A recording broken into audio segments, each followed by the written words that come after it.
Oregon woman's life has been turned upside down after a video surfaced of her making disparaging, racist remarks to a woman who filmed her.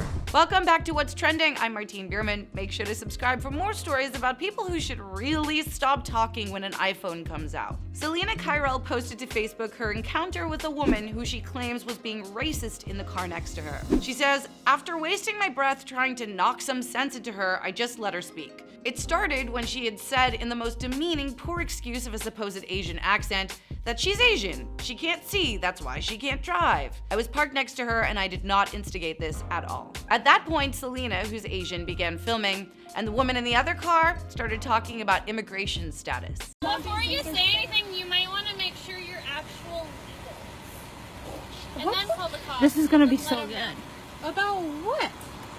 that you're illegals crossing the border.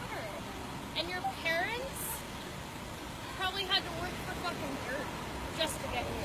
This is real life. Yes. Like, This took place outside of Voodoo Donut in Portland, so the closest border is Canadian. Selena's video went viral on Facebook and as of this recording has over 1.4 million views. And when this happens, you know the internet is not gonna waste much time identifying the person, especially when we have their license plate. Her name is Sierra Dawn Mizell, and she's since suspended her Facebook and Instagram accounts to avoid online abuse. Yeah, cause that must have gotten pretty intense. At Osk Breezy1 on Twitter said she worked at the Stars Cabaret, a strip club in Bridgeport. But the Stars Cabaret posted on Facebook, "We'd like to publicly address due to the calls and messages coming through that we do not have a staff member or entertainer by the name of Sierra at our establishment." Though they wouldn't specify whether she'd never worked there or whether she no longer worked there. The owner of that club did talk to KOIN though and confirmed that Sierra used to work there but hadn't in the last 6 months. Strip club Casa Diablo had also been named as a potential employer of Sierra's, but they wrote,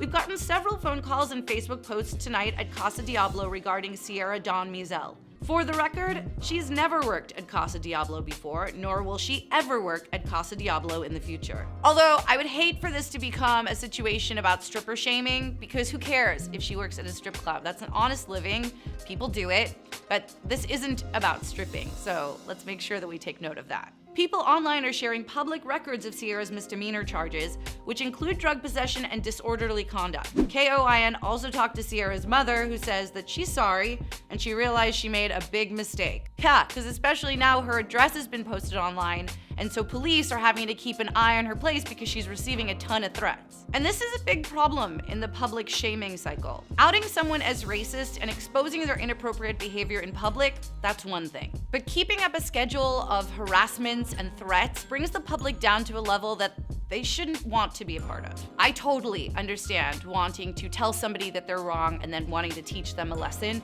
but if we resort to harassment, we become just as bad as her. Even Selena posted to Facebook, "Please stop with sharing her address and the horrible threats. She's an ignorant bigot, but she doesn't need her life to be threatened. Thank you guys." Though Selena did later remove that post. Several people online are also calling out Sierra's friend who didn't act to put a stop to the racist comments. Her friend has so far eluded identification and public shaming. What do you guys think? Does public shaming and outrage go too far, or does Sierra deserve everything she's getting right now? Let us know in the comments, and for more trends, head to whatstrending.com.